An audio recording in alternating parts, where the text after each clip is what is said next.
믿음이 너희의 믿음의 확실함은 불로 연단하여도 없어질 금보다 귀하여 예수 그리스도께서 나타나실 때에 칭찬과 영광과 존귀를 얻게 할 것이니라. 아멘. 베드로전서 1장 7절의 말씀이 바로 구원받은 사람들에게 지금 예수님께서 말씀하신 내용입니다. 베드로 사도가 구원받은 형제들에게 지금 하나님의 말씀을 선포하고 있는 내용입니다. 오늘도 동일하게 제가 하나님의 말씀을 선포하도록 하겠습니다. 연단과 자기 포기라는 제목으로 하나님 말씀 선포하겠습니다. 연단이라고 하는 것은 금을 재련하는 과정에서 불순물을 제거하는 것을 연단이라 그렇게 말을 하는 겁니다. 금을 막 이렇게 불 속에 집어넣고 재련을 한단 말이에요. 그러면 불순물이 떠올라요. 그것을 제거하는 것을 연단이라 그렇게 말을 하는 겁니다.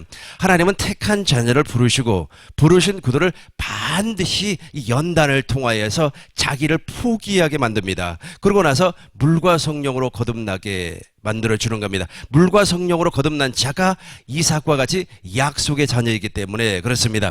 이렇게 약속의 자녀로 태어난 사람은 그리스도의 장성한 분량까지 하나님의 생명이 자라나는 겁니다. 그래서 오늘 그리스도의 장성한 분량까지 자라난 사람들을 예를 들어서 설명을 하도록 하겠습니다.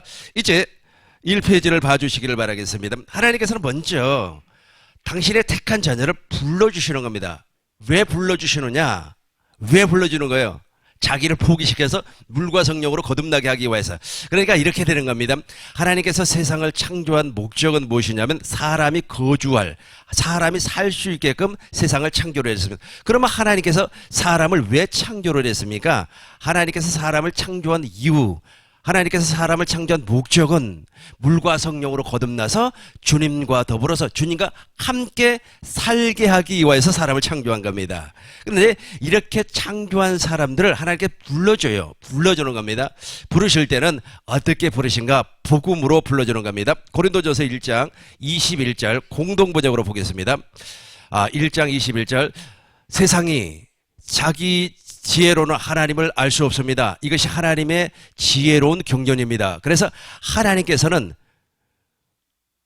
우리가 전하는 소위 어리석다는 복음을 통하여서 믿는 사람들을 구원하시기로 작정하셨습니다. 즉 복음 외에는 우리를 구원시킬 수 있는 방법이 없어요. 그래서 하나님께서 우리를 부를 때는 복음으로 불러준다는 겁니다. 살후를 보겠습니다. 데살로니가 후서 2장 13절을 보시겠습니다. 이 개역 성경으로 보는 겁니다. 이제 주께서 사랑하는 형제들아 우리가 항상 너희에 관하여 마땅히 하나님께 감사할 것은 하나님이 처음부터 너희를 어떻게 하사? 택하사. 지금 경건의 연습에 참여한 모든 분들은 다 하나님 앞에 지금 택한 부르심을 받은 줄로 믿습니다. 택하사 성령의 거룩하심과 진리를 믿음으로 구원을 받게. 그러니까 진리를 믿음으로 말미암아 구원을 받는데 이런 사람들을 하나님께서 불러주셨다는 겁니다. 14절을 보겠습니다. 14절 이를 위하여 우리의 복음으로 너희를 부르사 우리 주 예수 그리스도의 영광을 얻게 하려 하심이니라. 아멘. 그러니까 하나님께서 당신의 자녀로 낳아줄 사람은 반드시 복음으로 불러준다는 겁니다. 복음으로 다 부름을 받았어요. 율법으로 부름을 받은 사람은 율법으로 끝나버려요. 그러나 복음으로 부름을 받은 사람은 언젠가는 하나님께서 반드시 물과 성령으로 거듭나게 해주는 겁니다. 이게 바로 하나님의 경륜이에요. 하나님의 경륜. 아까 우리가 고린도전서 1장 21절을 보니까 이것이 뭐라고 그랬어요? 복음으로 우리를 불러주는 것이 하나님의 경륜이란 말이에요. 하나님은 우리를 물과 성령으로 낳아주기 위해서 복음으로 불러주셨습니다. 이제 두 사람을 한번 살펴보도록 하겠습니다. 첫 번째 아브라함입니다. 사도행전 7장 2절부터 보겠습니다. 아브라함은 어떻게 부름을 받았는가를 보시자가요. 스데반이 이르되 여러분 부영들이여 들으소서 우리 조상 아브라함이 화란에 있기 전에 메소포타미아에 있을 때 영광의 하나님이 그에게 보세요. 메소포타미아라고 하는 지역은 문명의 발상 지역입니다. 엄청난 부자, 엄청난 잘 사는 그런 지역이었단 말이에요. 그러니까 땅이 너무 좋아가지고 씨를 뿌리면 그냥 막 풍성하게 자라나는 그런 지역에서 살았습니다. 아버지는 우상 장사를 했습니다. 그럼에도 불구하고 우리 하나님께서 아브라함을 불러내실 때 영광의 하나님이 그에게 그러니까 하나님께서 영광을 보여줬다는 겁니다. 이게 복음으로 불러줬다는 말은 무슨 말이냐면 내가 너를 반드시 구원시켜 주겠다라고 하는 약속을 받았다는 뜻이에요. 여러분들도 다 이 약속을 받은 줄로 믿습니다. 계속해서 3절 보겠습니다. 3절 이르되 내 고향과 친척을 떠나 내가 내게 보일 땅으로 가라 하시니 4절을 보시겠습니다. 4절 아브라함이 갈대아 사람의 땅을 떠나 저기 어디입니까? 갈대아 메소포타미아 갈대아인의 우르에서 이제 떠났습니다. 화란에 거하다가 그의 아버지가 죽음에 하나님이 그를 거기서 너희 지금 사는 땅으로 옮기셨느니라. 이제 가나안이란 말이에요. 하나님께서 우리를 불러주실 때는 무엇으로 불러주신다? 복음으로 불러주신다. 두 번째 살펴볼 사람은 베드로입니다. 분명히 기억하셔야 돼요. 아, 내가 하나님 앞에 복음으로 부름을 받았구나. 지금은 잘 몰라요. 그러나 조금 있으면 다 여러분이 알게 되어 있습니다. 아, 저도 처음에는 내가 율법으로 부름을 받아가지고 엄청나게 고생을 했는데 어느 순간에 우리 하나님께서 나를 복음으로 인도를 해 주었습니다. 복음으로 인도를 해준 사람은 하나님의 약속을 받은 사람이기 때문에 언젠가는 그 약속을 버리지 아니하면 언젠가는 가나안 땅으로 입성을 하게끔 되어 있습니다. 이제 보겠습니다. 누가복음 5장 1절 베드로를 살펴보려고 그래요. 베드로도 동일하게 복음으로 부름을 받았습니다. 무리가 물러가서 하나님의 말씀을 들을 새 예수는 게네사라 호수에 서서 2절 보겠습니다. 호수에 배 두 척이 있는 것을 보시니 어부들은 배에서 나와서 그물을 씻는지라. 이 내용을 제가 설명을 하겠습니다. 아주 그냥 저기에서 밤새도록 말이야. 아주 그냥 베드로와 야고보 그 형제들이 말이야 계속해서 고깃질을 했습니다. 그물질을 해서 고기를 잡으려고 했음에도 불구하고 한 마리도 잡지를 못했어요. 그래서 예수님께서 이제 호숫가에 배를 딱 대놓으니까 예수님이 그 배에 올라가셨어요. 그리고 나서 무엇인가를 가르쳤습니다. 3절 보겠습니다. 3절 예수께서 한 배에 오르시니 그는 시몬의 배라 육지에서 조금 떼기를 정하시고 앉으사 배에서 무리를 가르쳤어요. 무엇을 가르쳤을까요? 그렇죠. 천국 복음을 가르치고 천국 복음을 전파했고 중요한 것은 당신 안에 있는 진리를 가르쳤어요. 당신 안에 예수님 안에 있는 진리를 베드로와 그리고 그 동료들에게 가르쳤다라는 말씀입니다. 4절을 보겠습니다. 4절 말씀을 마치시고 시몬 베드로가 이르되 깊은 데로 가서 그물을 내리라 고기를 잡으라. 계속해서 5절을 한번 보겠습니다. 시몬이 대답하여 이르되 선생님 우리들이 밤이 새도록 수고하였으되 잡은 것이 없지만은 말씀에 의지하여 내가 그물을 내리겠나이다. 이 말씀이 아주 중요한 겁니다. 왜냐하면 예수님은 복음이에요.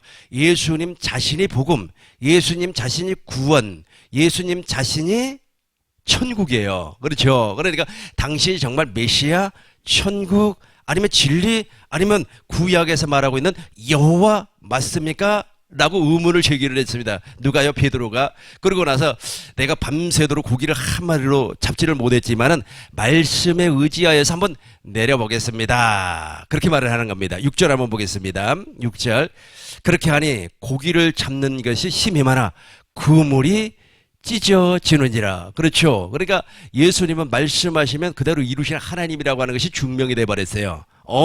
예수님은 말씀하시면 그 말씀을 이루시는 하나님. 이게 무슨 말이냐면 하나님은 약속을 했단 말이에요. 그 약속이 무엇이냐면 우리에게 생명을 주겠다고 약속을 했어요. 그래서 요한일서 2장 5절을 보니까 영원한 약속, 영원한 생명의 약속을 하나님께서 약속을 했어요.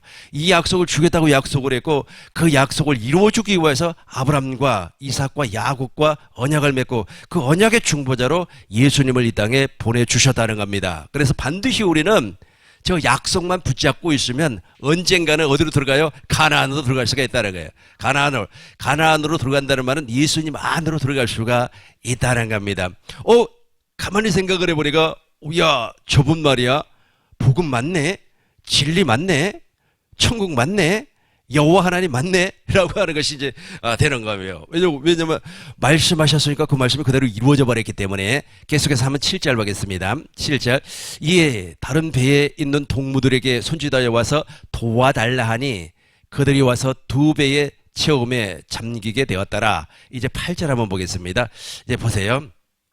여기에서 이제 소명을 받는 거예요. 부르심을 받아요.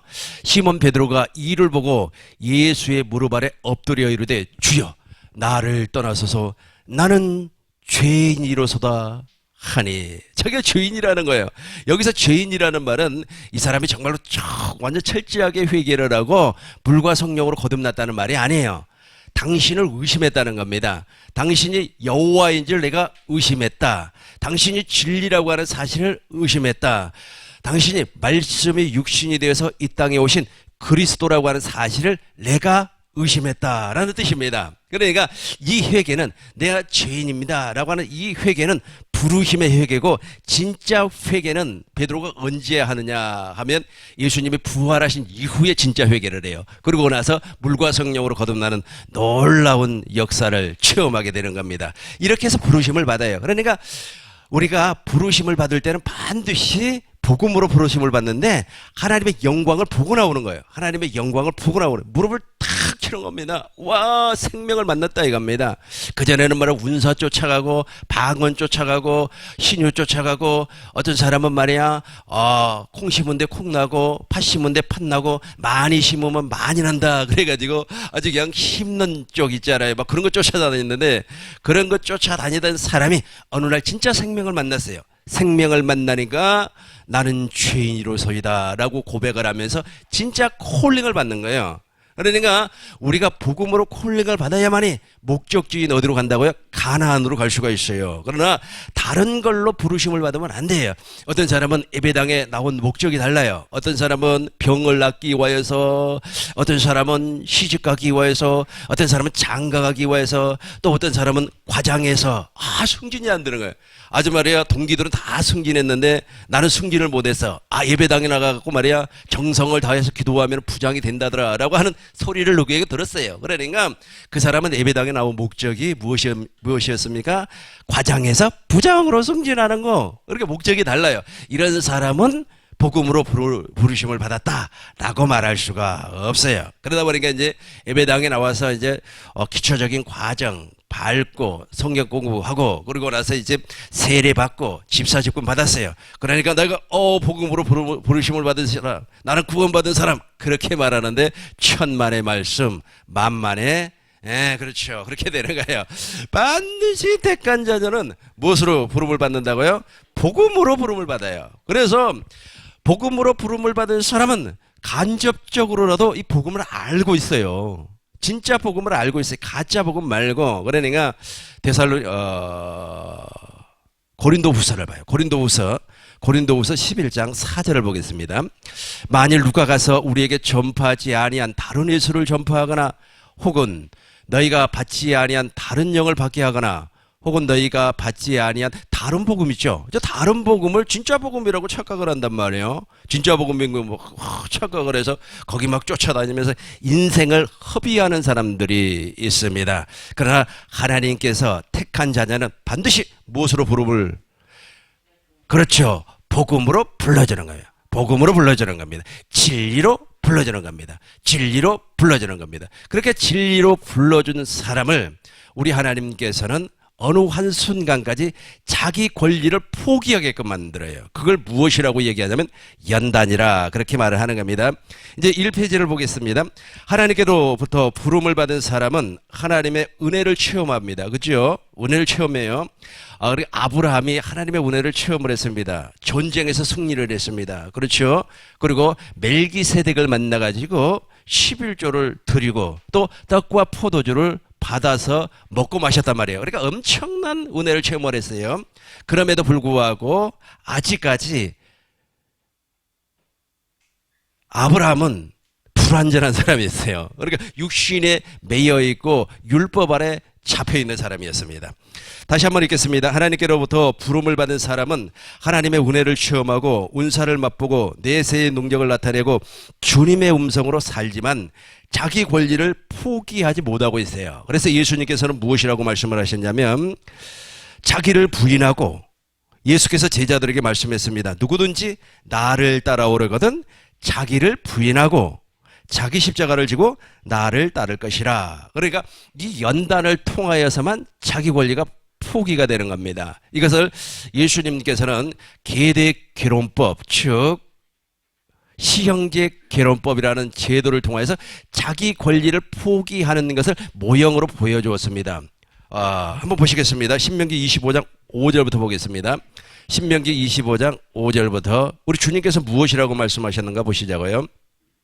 그러니까 신명기 25장이라는 말은 신명기 25장에 나타나는 이 시형제 결혼법, 즉 계대 결혼법은 무슨 뜻이냐 하면 어떤 사람이 삼형제, 예를 들어서 오형제가 있다고 가정을 해봅시다. 오형제가 있었는데 첫째가 아이를 낳지를 못했어요. 그것도 아들을 낳지를 못하고 죽어버렸습니다. 그러면은 그 부인은 다른 데 시집가지 아니하고 둘째 아들에게 들어가서 씨를 받아야 돼요. 그 씨는 누구의 아들이 되는 겁니까? 큰 아들의 씨가 되는 겁니다. 그리고 둘째도 내가 씨를 받지를 못했어요. 그러면 셋째를 들어가야 돼요. 셋째도 씨를 받지를 못하고 죽어버렸어요. 그럼 넷째에 들어가야 되는 겁니다. 그런데 예를 들어서 넷째가 나는 우리 형수하고 도저히 내가 결혼 생활 못하겠어요. 아무리 봐도 우리 형수 늙었고 말이야 못생겼다 이거야. 그래서 나 우리 형수하고 죽어도 나 결혼 생활 못하겠어 라고 한다면은 그 기업무르는 권리를 포기를 해야만 합니다. 그 기업무르는 권리를 포기하는 방법이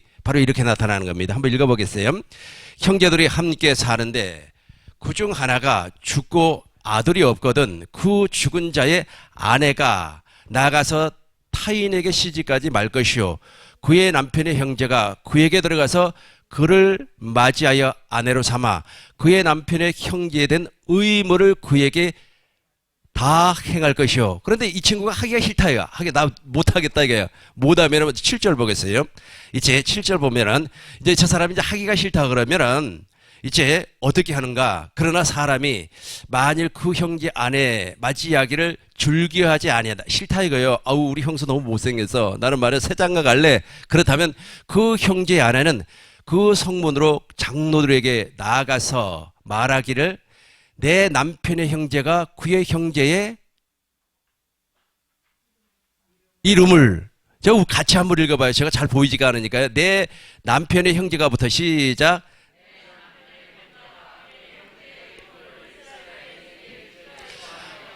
남편의 형제된 의무를 내게 행하지 아니하나이다 하는 것을 그렇죠. 그렇게 해석해서 다음 절 보겠습니다. 이제 그렇게 하면 이제 보세요. 여기가 이제 지금 설명하고자 하는 권리를 포기하는 내용이 여기 나와 있습니다. 시작. 그 성 장로들은 그를 불러다가 말할 것이며 그가 이미 정한 뜻대로 말하지 내가 그 여자를 맞이하기를 즐거하지 아니하노라 하면 이제 9절 보겠습니다. 9절 보겠습니다. 글자를 조금만 키워줘 봐요. 저도 좀 읽어보게요. 같이 하겠습니다. 시작.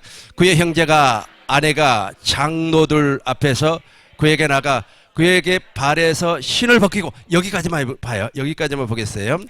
그의 형제의 아내가 장로들 앞에서 그에게 나아가서 그 발에서 무엇을 벗게 바래요? 신을 벗게 하래요. 신을 벗기고 그 얼굴에 침을 뱉으며 이루기를 그 형제의 집 세우기를 줄기하지 아니하는 자에게 이같이 할 것이라. 그러니까 권리를 포기를 시켜버리는 겁니다. 너는 기업 물을 자격이 없어. 권리를 포기를 시켜버렸어요. 이거는 그림자예요. 그림자. 그리고 나서 우리 하나님께서 계속해서 당신의 택한 자녀, 당신의 사역자들에게 저 신을 벗는 놀라운 일을 진행을 시키고 있습니다. 이제 한 사람 한 사람 살펴보도록 하겠습니다.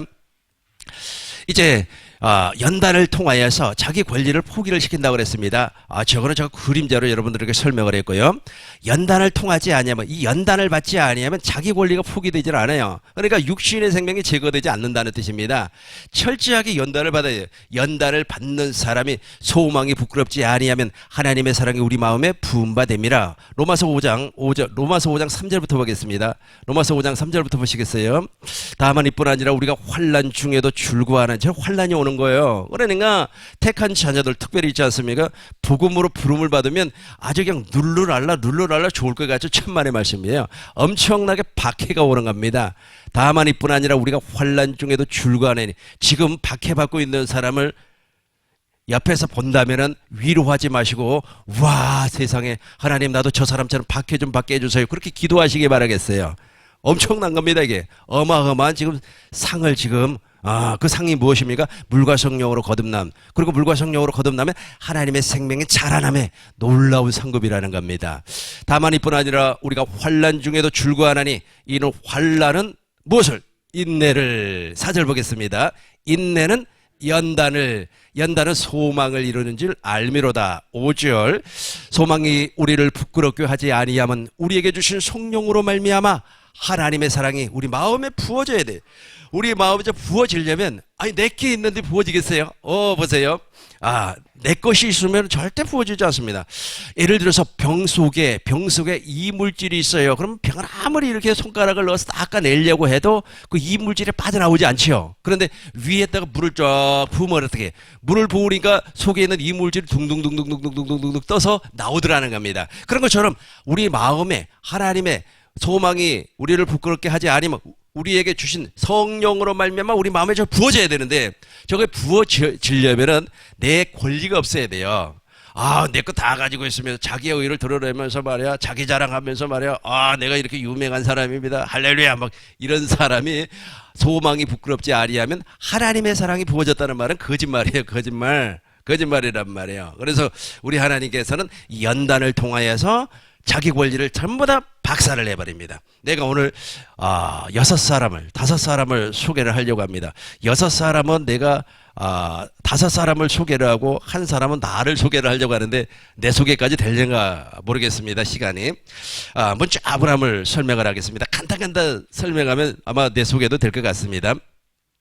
아브라함은 75세에 부름을 받았습니다. 아까 그렇죠, 봤죠? 메소포타미아에서 부름을 받았어요. 하나님의 영광을 보고 부름을 받았습니다. 그런데 이 사람이 말이야 86세가 되었을 때 누구를 낳아버리냐 하면 이스마엘을 낳아버려요. 이스마엘을 낳아버리는 겁니다. 그러니까 철저하게 자기중심적인 사람이었어요. 그러고 나서 하나님께서 13년 동안 침묵을 해버렸는데, 그 침묵을 했다고 하는 내용, 특별히 그 침묵을 했을 때 그 기간에 사건들은 성경에 기록이 되지 아니하고 있습니다.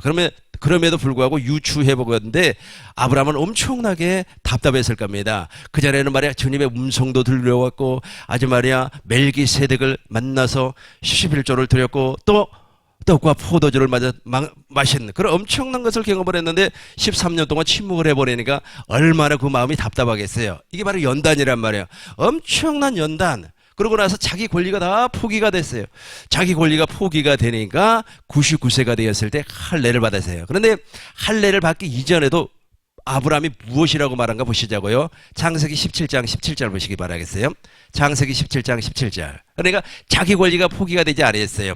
아브라함이 엎드려 웃으며 마음속으로 이르되 100세 된 사람이 어찌 자식을 낳으리까? 사라는 99세니 어찌 출산하려? 그러니까 내년에 아들을 주겠다고 하니까 안 믿어지는 거예요. 막 속으로 웃어버리는 게, 하나님 참 웃기는 하나님이시네. 그러니까 자기 권리가 포기가 안 됐다는 뜻입니다. 아직까지. 그럼에도 불구하고 지금 13년 동안 침묵하신 그 하나님께서 요모 첨오로 환난과 연단을 주었어요. 엄청난 박해를 받게 했습니다. 그러고 나서 99세에 하나님을 만나니까 아직까지 깨지지 않았어요. 깨지지 아니하니까 무엇이라고 그랬어요? 엎드려서 웃어버렸어요. 100세가 된 사람이 어떻게 아이를 낳습니까? 그럼에도 불구하고 우리 하나님께서 마음의 할례를 시켜버리니까 이제 어떻게 됐어요? 하나님의 약속을 믿어졌다는 뜻이에요. 하나님의 약속이 믿어졌다는 뜻이에요. 하나님의 약속이 믿어졌다는 뜻은 무슨 말이냐 하면 이제는 그 사람의 자기 권리가 다 포기가 되고 물과 성령으로 거듭났다라는 말씀입니다. 두 번째 살펴볼 사람은 요셉입니다. 요셉은 정말 하나님 앞에 은혜를 받은 사람이요. 17살 때 꿈을 꾼 사람입니다. 한번 보겠어요. 창세기 보겠습니다. 창세기 37장 5절부터 보겠어요. 요셉이 꿈을 꾸고 자기 형들에게 말하며 그들이 그에게 더욱 미워했더라. 무슨 꿈을 꾸었을까? 계속해서 보겠습니다. 7절부터 보겠습니다. 우리 같이 한번 할까요? 시작. 우리가 밭에서 곡식단을 내 단을 일었었고 당신들의 단은 계속해서 보겠습니다. 그의 형들이 내가 참으로 우리의 왕이 되겠느냐, 참으로 우리를 다스리게 되겠느냐, 더욱 미워하였더니, 그쵸? 엄청나게 미워하는 겁니다. 그러니까 적금이 사실 맞는 말입니다. 지금은 요셉이 17세에 하나님 앞에 지금 부름을 받았어요. 저 영광을 받았다는 뜻입니다. 약속이 약속. 너는 조금 있으면 반드시 왕이 될 것이다. 그리고 너의 형제들은 너한테 절을 하게 될 것이다. 라고 하는 엄청난 약속을 받았어요. 저 약속을 받았음에도 불구하고 저 약속이 이루어졌어요? 이루어지지 아니하고 오히려 박해를 엄청나게 받았지요. 누가? 요셉이. 계속해서 보겠습니다. 9절 보겠습니다. 요셉이 다시 꿈을 꾸고 그 형제들에게 말하여 이르되 내가 또 꿈을 꾼즉 해와 달과 11별이 내게 절을 하더이다 하니라. 제발 저 말을 안 했으면 좋았을 뻔했는데, 그런데 그럼에도 불구하고 있지 않아요? 정말 복음을 처음 받아들일 때는 좋아가지고 자랑하게끔 되어 있어요. 아마 하나님께서 그렇게 허락한 것 같습니다. 그러고 나서 자랑하면은 참 좋아하잖아요. 오와 세상의 말을 저분 정말로 믿음으로 사는 사람이야. 저분 말에 복음으로 사는 사람이야. 저분 말에 천국 복음으로 사는 사람이야. 이렇게 박수 쳐줄 것 같죠? 천만의 말씀. 그때부터는 이제 박해가 시작이 되는 거예요. 그냥 네가 알면 얼마나 아냐. 이런 식이 되는 겁니다. 계속 10절을 보겠습니다. 10절.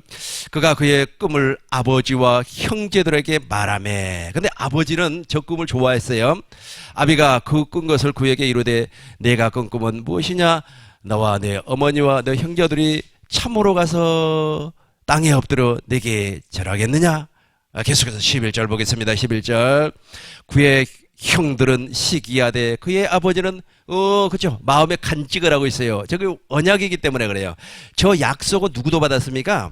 야곱도 받았어요. 저기 바로 아브람과 이삭과 야곱의 언약이기 때문에 그렇습니다. 그러고 나서 이 요셉이 죽으라고 고생합니다. 이제 노예로 팔려갔죠. 보디발의 아내의 모함에 따라 또 감옥에 들어가서 고생을 진탕해요. 그러고 나서 나이 30세가 됩니다. 나이 30세가 되어서 이제 그러니까 나이 30세가 되어서 총리가 됐다는 것이 중요한 것이 아니고 17세에 저런 엄청난 약속을 받고 나이 30세에 총리가 됐으니까 몇 년 동안 고생을 했어요. 그렇죠. 13년 동안 엄청나게 박해를 받았다는 겁니다. 이렇게 박해를 받으면서 무엇이 박살이 나버렸어요? 자기 권리가 박살이 나버렸어요. 제발 자기 권리 좀 깨세요. 자기 권리 신발을 벗으라니까 신을 벗으라고요. 근데 신을 벗지 아니하니까 우리 하나님께 강제로 벗기는 거예요. 강제로 너 한번 죽어봐라 그러면서 말이야 감옥에다가 집어넣고. 그럼에도 불구하고 요셉은 무엇으로 부름을 받았어요? 복음으로 부름을 받았기 때문에 그 마음이 변하지 않는 거예요. 하나님을 사랑하는 마음, 하나님을 경외하는 마음이 한 번도 변하지가 않아요. 한 번도. 그래서 보디발의 아내가 그렇게 유혹을 했음에도 불구하고 보디발은 누구를 믿어줬어요? 아내를 믿었습니까? 요셉을 믿었단 말이에요. 요셉이 그럴 사람이 아닌데 그럼에도 불구하고 우리 하나님은 감옥에 집어넣어서 육신의 생명, 즉 자기 권리를 박살을 내버리는 거예요. 세 번째 살펴볼 사람은 모세입니다. 모세는 40세에 살인을 한 사람입니다. 40세에 자기 백성들을 구원하겠다고 내가 말이야 내 백성을 내가 구원할 거야. 그러니까 얼마나 자기의가 강한 사람이었습니까? 그럼에도 불구하고 이스라엘 백성을 구원하기는커녕 살인자가 돼버렸어요. 살인자가 되어서 이제 어디로 도망을 가버렸냐면 미디안 광야로 도망을 가서 40년 동안 그의 자아가, 그의 생각이, 그의 마음이 박살이 나요. 다 깨져버리는 겁니다. 80세가 되었어요. 이제 아이고 나는 아무것도 할 수 없어요. 나는 아무것도 할 수 없는 사람입니다. 라고 했을 때 우리 주님께서 나타나서 소명을 주는 겁니다. 출애굽기 3장 4절부터 5절 보겠습니다. 여호와께서 그에게 보이려고 돌이켜 오는 것을 보신지라 하나님이 가시떨기 가운데서 글자를 조금만 키워줘 봐요. 조금만 키워줘 봐요. 오케이. 하나님이 가시떨기 가운데서 그를 불러 이루시되 모세야 모세야 하시매 그가 이르되 내가 여기 있습니다. 5절 보겠습니다. 5절. 하나님이 이루시되 이리로 가까이 오지 말라. 내가 선 곳은 거룩한 땅이니 내 발에서 무엇을 벗어라? 신을 벗어라. 너 신 벗지 아니하면 하나님 일 못해. 그래서 모세는 저 신을 벗고 이제부터 이제 하나님의 일을 하기 시작을 하는데 자기 권리가 포기가 됐어요. 자기 권리가 포기가 되니까 이제 하나님이 사용을 하는 겁니다. 그리고 나서 이제 이스라엘 백성을 출애굽을 시킵니다. 모세의 온유함은 온 지명에 퍼졌어요. 그 정도로 마음이 아주 그냥 아주 부드러운 사람으로 바뀌어버렸다는 뜻입니다. 그럼에도 불구하고 마사에서 무리바에서 화를 내는 바람에 아주 그냥 지팡이로 바위를 치면서 화를 내는 바람에 어디를 들어가지를 못했습니까? 가나안을 들어가지를 못했습니다. 우리는 끝까지 화내지 마시고 다 박살나시기를 주의 이름으로 축원합니다. 옆 사람하고 얘기하세요. 박살내세요. 박살내세요. 박살을 내세요. 박살을 내셔요. 아주 우리의 옛사람을 박살을 내야 됩니다. 꽤 오래전 얘기입니다. 한 5, 6년 전인 것 같습니다. 5, 6년 전인데 천국복음 세미나에 어떤 분이 참석을 했습니다. 그러고 나서 이제 발표할 시간이 있었는데 그분이 무엇인가 아마 은혜를 받았는지는 잘 모르겠습니다만 어찌 그분이 발표를 하더라고요. 좀 다른 사람이 발표를 해줬으면 좋을 텐데 그분이 발표를 하더라고요. 근데 그분이 무엇이라고 발표를 하냐면 자기가 어느 지역에서 목회를 하기 위해서 교회를 개척을 했답니다. 그런데 교회를 개척을 했더니 사람들이 오지 않는더라.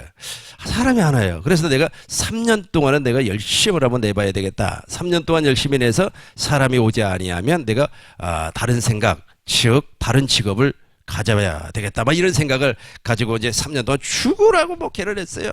막 전도도 열심히 하고 신방도 열심히 하고 기도도 열심히 하고 그 열심히 있지 않아요. 그렇게 열심을 했는데 3년이 되었음에도 불구하고 교회 성도가 한 명이 안 오는 거예요.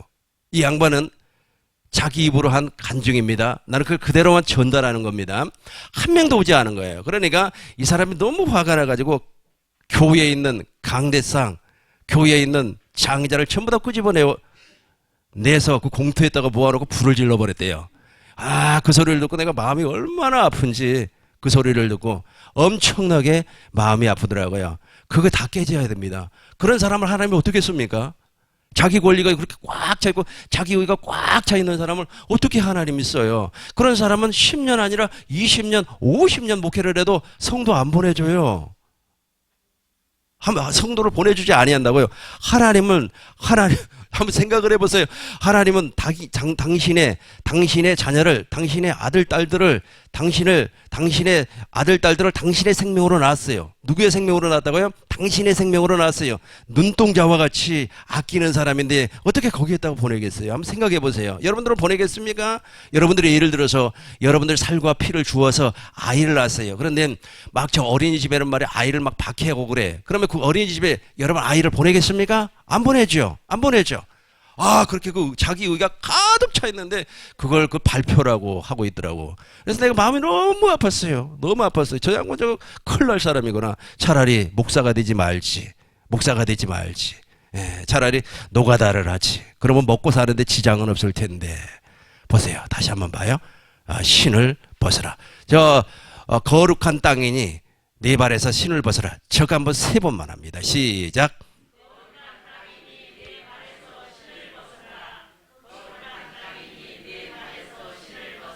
거룩한 땅이니 내 발에서 신을 벗어라. 저거 벗지 아니하면 저거 벗지 아니하고 계속해서 자기 고집 부리고 있으면은 하나님 쓰지 않는 겁니다. 그 사람은 물과 성령으로 거듭나기는 요연해요. 그 사람이 말이야 아무리 열심을 내고 아무리 주를 위하여서 죽겠다고 말이야 순교의 각오를 가지고 뛴다고 할지라도 저 사람은 물과 성령으로 거듭날 수가 없어요. 자기 권리가 가득 차 있기 때문에 그렇습니다.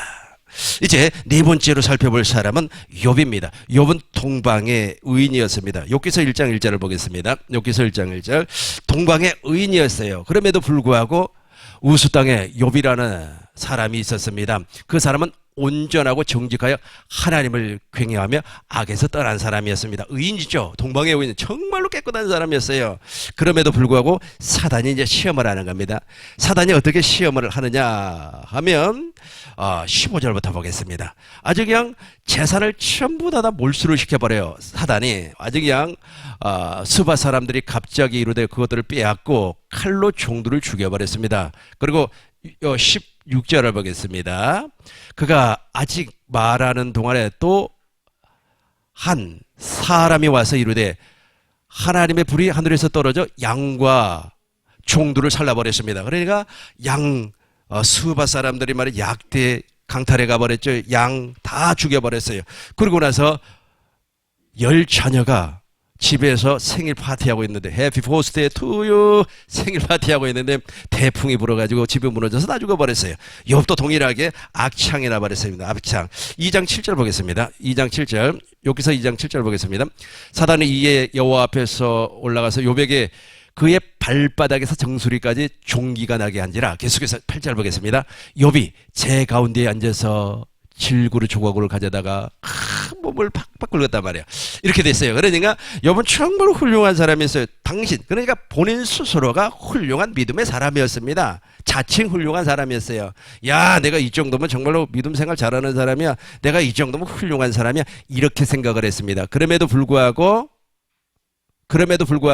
아직까지 깨지지 아니한 자하, 즉 자기 권리가 있었다는 겁니다. 이걸 우리 하나님께서 마지막으로 박살을 내버리는데 먼저 재산을 전부 다 걷어가 버렸습니다. 그리고 자녀들 10명을 다 죽여버렸습니다. 몸에는 종기가 났어요. 아마 아주 그냥 악창이 나가지고 너무 가려우니까 무엇으로 긁었다고 그랬어요. 질그릇 조각으로 막 아주 긁어대기를 시작을 했어요. 그런데 여기에서 끝난 것이 아니라 부인이 말이야, 하나님을 저주하고 말이야, 하나님을 없다고 해라, 부인해라, 막 이런 식으로 아주 그냥 욥에게 저주 섞인 말을 하고 떠나가 버렸습니다. 그리고 3명의 친구들이 와가지고 욥을 위로한다시고 욥을 위로했는데 실상을 욥을 위로하는 것이 아니에요. 욥을 정죄하는 거예요.